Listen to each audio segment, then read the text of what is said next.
Hello students, welcome to ARA agriculture rankers academy. मैं आपका युवराज धानविक और आज हम पढ़ रहे हैं बीएससी एग्रीकल्चर के थर्ड सेमेस्टर की फंडामेंटल्स ऑफ एंटोमोलॉजी सेकंड, जिसमें इसका हमारा ये दूसरा लेक्चर है और जिसमें हम पढ़े इकोलॉजी एंड इट्स ब्रांचेस, जिसके अंदर हम इकोलॉजी के अंदर आने वाली टर्मिनोलॉजी और इसके इंपॉर्टेंस भी देखेंगे।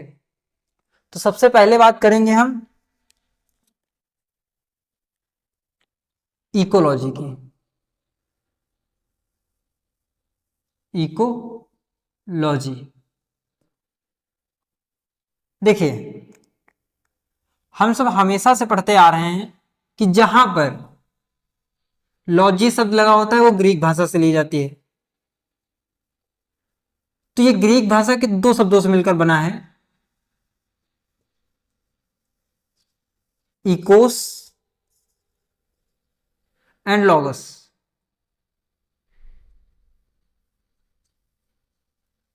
ओके, जहां पर इकोस का मतलब है हाउस या फिर लिविंग प्लेस,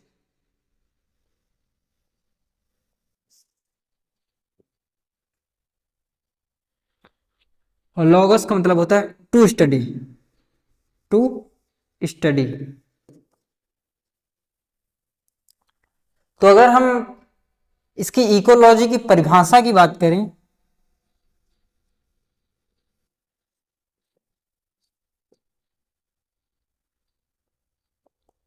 तो परिभाषा इसकी हम क्या लिखेंगे? इकोलॉजी की जीवों की जीवों की एक दूसरे के प्रति, जीवों का एक दूसरे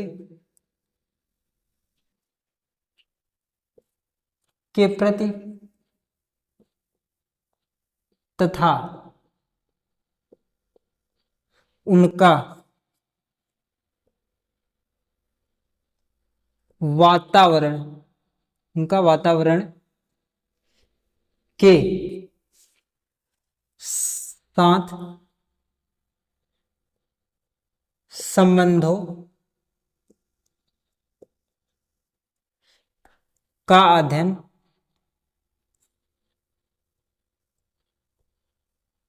किया जाता है। किया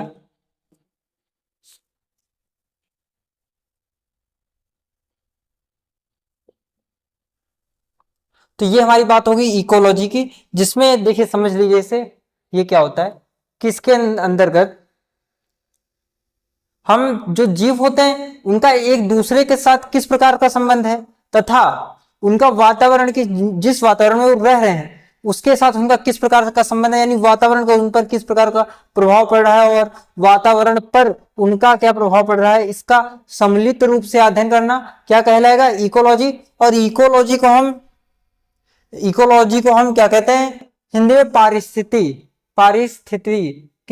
पारिस्थितिकी कहते हैं। अब आगे इसकी बात करते हैं हम। देखिए, एक चीज और जान लीजिए इसके बारे में जो हम बता ही रहे हैं, जो ये इकोलॉजी शब्द है, शब्द सबसे पहले सर्वप्रथम ई हैकल, ई का मतलब अर्नेस्ट है, यहां पर अर्नेस्ट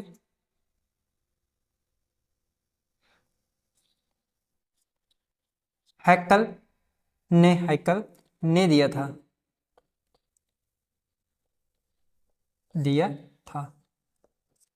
अब बात समझ में आई? इसके बाद हम आगे बात करते हैं इसके। अब इकोलॉजी पढ़ ली हमने, लेकिन हमारे सिलेबस में जो है वो है इंसेक्ट इकोलॉजी। तो हम पहले जानेंगे इंसेक्ट इकोलॉजी क्या होता है। तो देखते हैं इंसेक्ट इकोलॉजी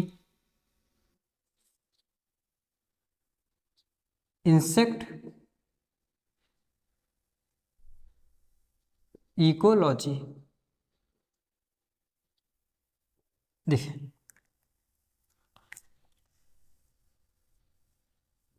कीटों की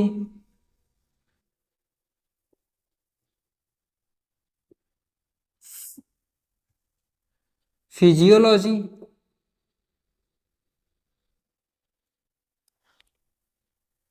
कीटों की फिजियोलॉजी तथा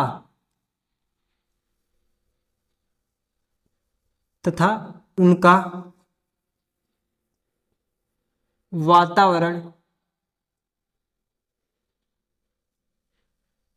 के साथ के साथ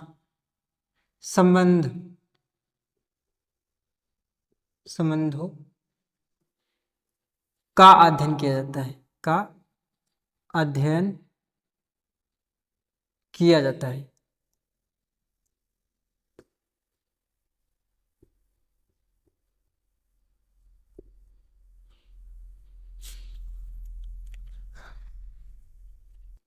अब देखिए इंसेक्ट इकोलॉजी हो गया। अब इंसेक्ट इकोलॉजी के बाद एक टर्म आता है इकोसिस्टम। तो हम परिभाषा देखेंगे इकोसिस्टम की।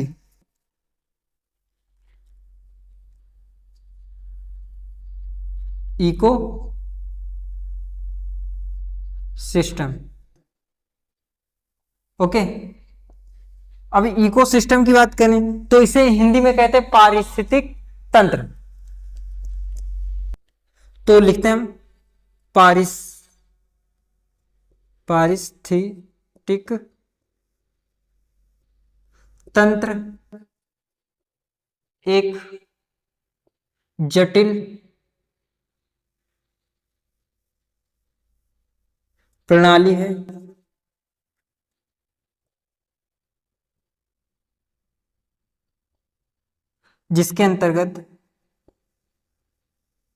जिसके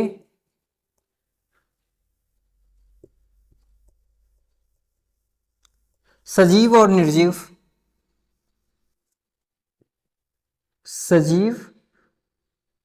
और निर्जीव घटक परस्पर क्रिया करते हैं।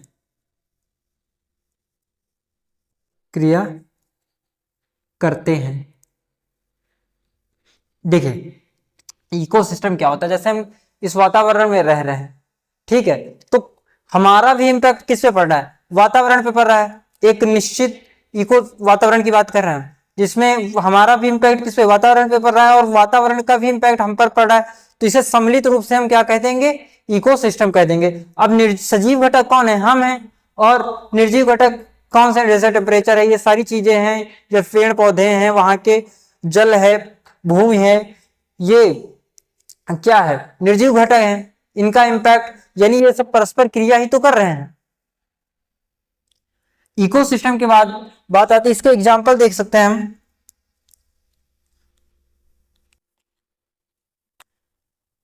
जैसे तालाब और झीलें का समुद्र, ये सब कह सकते, ग्रास लैंड हो गया, ये सब इसी के अंतर्गत आ जाती हैं, इको सिस्टम के अंतर्गत। अब इसके बाद बात करेंगे हम इकोलॉजी, इकोसिस्टम से रिलेटेड जितने टर्मिनोलॉजी या टर्म्स यूज होते हैं उनकी बात करेंगे हम। तो लिखते हैं हम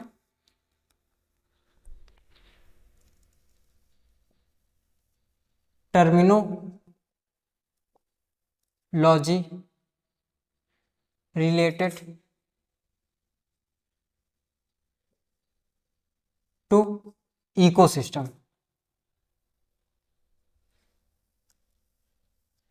इको सिस्टम,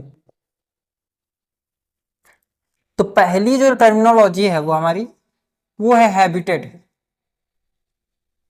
हैबिटेट यानी आवास।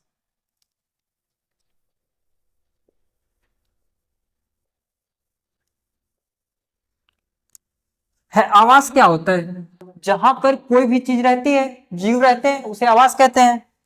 तो लिख देंगे हम इसमें, जहां पर वह स्थान जहां पर जीव रहते हैं उसे हैबिटेट या आवास कहते हैं। वह स्थान जहां पर जीव रहते हैं उसे हैबिटेट या आवास कहते हैं। अब हम आगे बढ़ते हैं। देखिए उसके बाद जो दूसरी टर्मिनोलॉजी हमारी आती है वो आती है सेकंड नंबर पर पॉपुलेशन।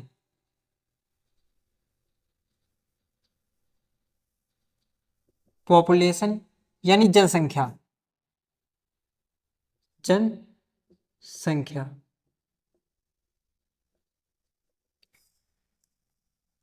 जनसंख्या क्या होती है? एक विशेष प्रजाति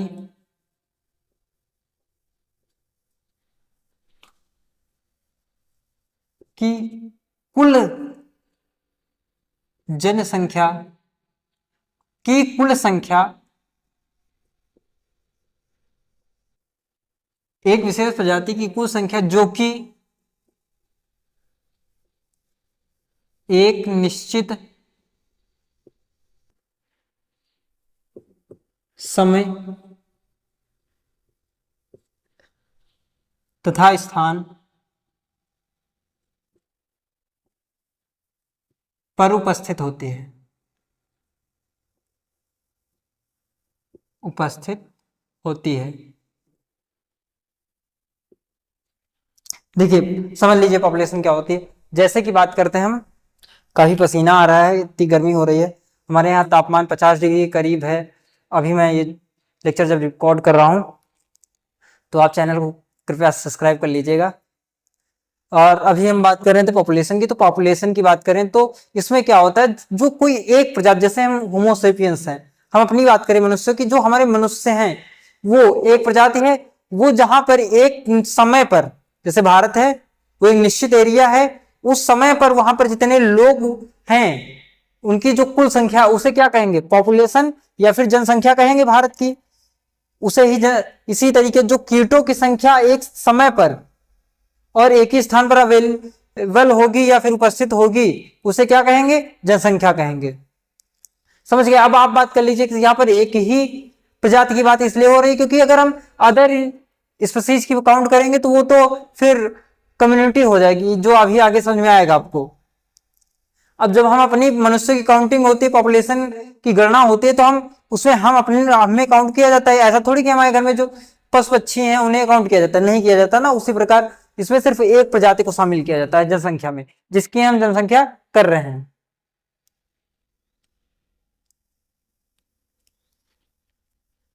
अब बात की जाए दूसरी टर्मिनोलॉजी हमारी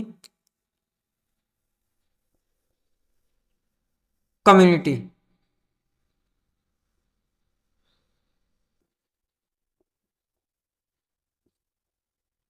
कम्युनिटी क्या होती है कि भिन्न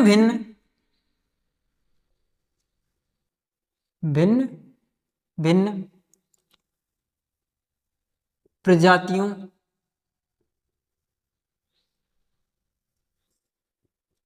की जनसंख्या, भिन्न भिन्न प्रजातियों की संख्या जो कि एक निश्चित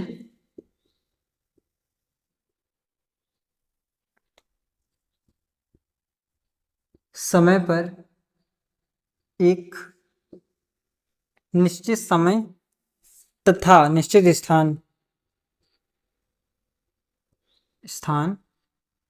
पर उपस्थित होती है।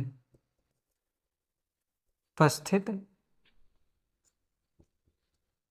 होती है, उसे क्या कहते हैं? उसे कम्युनिटी या फिर समुदाय कहते हैं। समुदाय भी हिंदी में कहते हैं इसे। तो समझिए अब क्या है कि एक इकोसिस्टम है, उसमें जितनी भी प्रजातियां उपस्थित हैं उस समय, जो भी अलग अलग, जैसे हम बात कर लें अपने एक निश्चित एरिया भारत को ले लेते हैं, ठीक है, उसमें जितनी प्रजातियां हैं उन्हें सम्मिलित रूप से उनकी सबकी गणना की जाए और एक निश्चित समय पर, जैसे 2012 की, अभी हमारा 2024 चल रहा है, तो 2024 में जितनी भी प्रजातियां हैं उनकी कुल संख्या, सदस्यों की कुल संख्या को हम क्या कहेंगे, कम्युनिटी कहेंगे। ऐसे या फिर ऐसे समझ लीजिए, जैसे प्रजाति के रूप में नहीं तो समूह के रूप में समझ सकते हैं। जैसे कोई एक समुदाय है, भिन्न भिन्न जातियां होती हैं मनुष्यों के मध्य, हालांकि ये नहीं होना चाहिए, गलत है। अगर जाति समुदाय समुदाय होती हैं, जैसे आदिवासी हैं, वो क्या होता है, एक संगठन बना के रहते हैं एक ग्रुप में।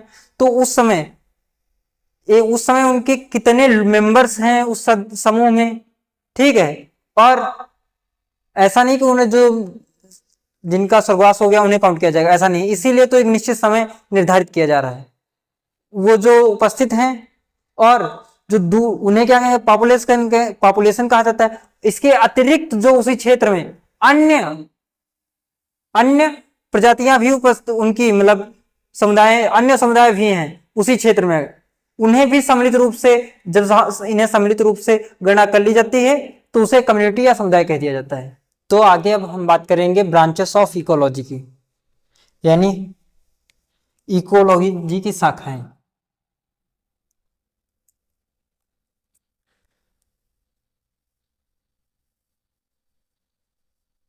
ब्रांचेस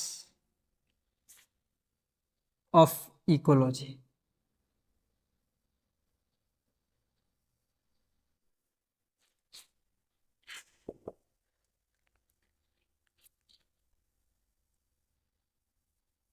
इसकी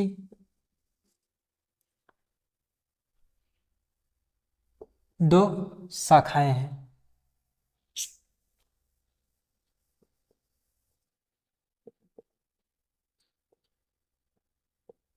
पहली जो शाखा है वो हमारी शाखा है ऑटो इकोलॉजी।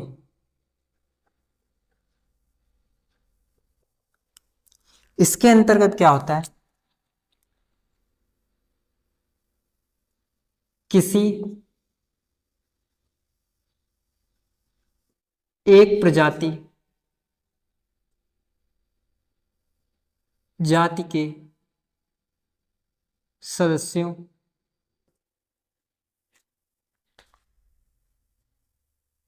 का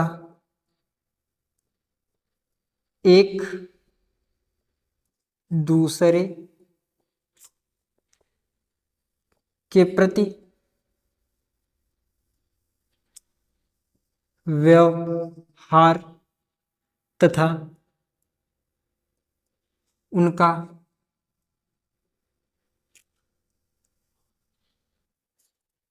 वातावरण के साथ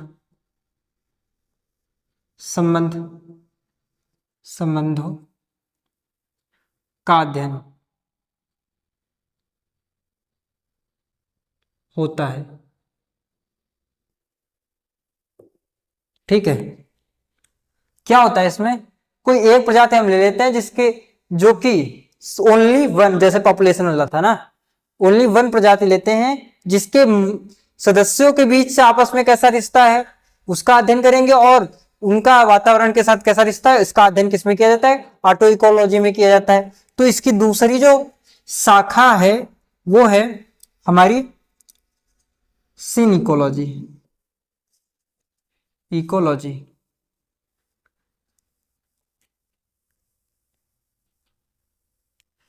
इसके अंतर्गत चलिए मैं लिखता हूं इसके अंतर्गत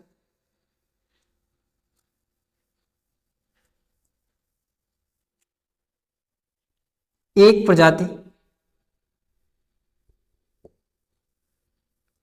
का अध्ययन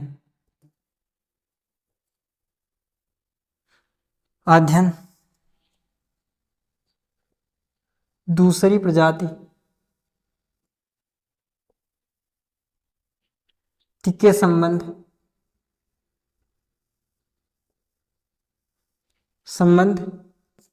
में किया जाता है।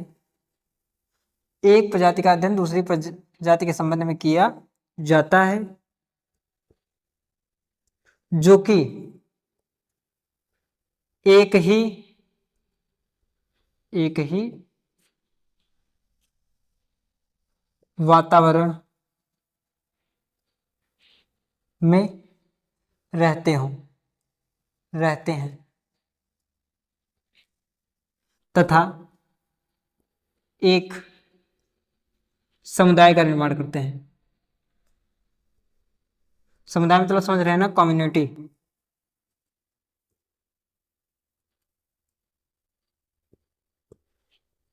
का निर्माण करते हैं।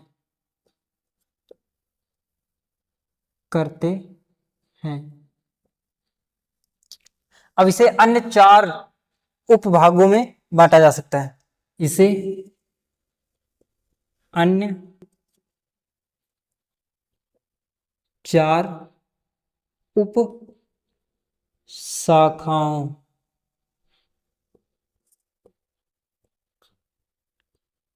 में बांटा जा सकता है। चलिए देखते हैं वो शाखाएं कौन सी हैं। जो पहली शाखा है वो है हमारी पॉपुलेशन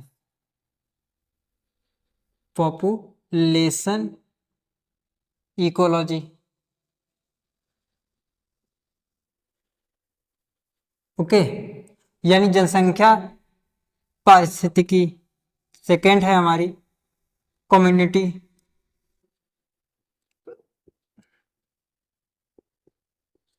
इकोलॉजी। थर्ड है सिस्टम। फोर्थ है बायोम। ये हमारी इसकी शाखाएं हैं। अब बात करते हैं इसके इंपॉर्टेंस की। इकोलॉजी के आईपीएम में क्या महत्व है उसकी बात करेंगे हम। इकोलॉजी के आईपीएम में महत्व।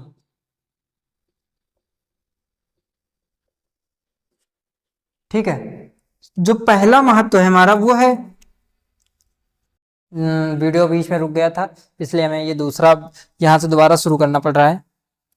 तो हम इसमें देख रहे थे इकोलॉजी के ईपीएम में महत्व। तो पहला महत्व जो है वो कीटों का जीवन चक्र। इससे क्या होता है, हम कीटों के जीवन चक्र यानी जब कब वो पनप रहे हैं, किस मौसम में पनप रहे हैं, उनका वयस्कता अवस्था यानी मेच्योरिटी कब आ रही है, इन सब कार्यों में जानकारी प्राप्त होती है। इकोसिस्टम के साथ इकोसिस्टम इंटरेक्शन यानी पर्यावरण पर उनका क्या इम्पैक्ट पड़ रहा है या फिर पर्यावरण से उन पर क्या इम्पैक्ट पड़ रहा है, यानी जो परस्पर क्रिया किस प्रकार से कर रहे हैं इसका अध्ययन हो जाता है सरलतापूर्वक, या फिर इनके बारे में कह सकते हैं आसानी से जानकारी प्राप्त हो जाती है। प्रतिरोधकता प्रबंधन मतलब क्या होता है, जब हम रासायनिक उर्वरकों का प्रयोग लगातार हम किसी कीट को रोकने के लिए करते हैं तो कीटों में क्या होता है कि एक फिनोमिना होता है जिससे वो अपने आप को डेवलप करने लगते हैं, कि उनका डेवलप करने मतलब ऐसी प्रतिरोधकता डेवलप कर लेते हैं कि उन पर उस उर्वरक का प्रभाव नहीं पड़ता या फिर अधिक उर्वरक का प्रयोग करना पड़ता है उन्हें रोकने के लिए। तो इसी प्रतिरोधकता को रोकने के लिए, ताकि कीटों में ऐसी प्रतिरोधकता डेवलप ना हो, इसलिए हम इसका अध्ययन कर सकते हैं। इसमें ये हमारी सहायता कर सकता है इसके विषय में। और दूसरा पर्यावरणीय प्रभाव, जो पर्यावरण पर दुष्प्रभाव पड़ रहे हैं कीटों के माध्यम से उसे कैसे सही किया, क्योंकि कुछ बेनिफिशियल इंसेक्ट भी होते हैं, इसके बारे में अध्ययन किया जाता है, या फिर ऐसे इंसेक्ट जो पर्यावरण को दूषित कर रहे हैं उनके बारे में भी जानकारी प्राप्त हो जाती है। यानी जो पर्यावरण पर ओवरऑल इम्पैक्ट पड़ रहा है उसके बारे में जानकारी अवेलेबल हो जाती है हमें। इसलिए आप चैनल को सब्सक्राइब कर लीजिए, आने वाले लेक्चर लगातार आएंगे, और बेल आइकन को दबा लीजिए। और ये सारे लेक्चर जो आएंगे अब हिंदी में आएंगे, और जितनी इंग्लिश इंपॉर्टेंट होती है उतनी इंग्लिश, यानी दोनों जो हिंदी इंग्लिश वाले दोनों छात्र हैं वो समझ सकते हैं। इसलिए चैनल को सब्सक्राइब कर लीजिए आप।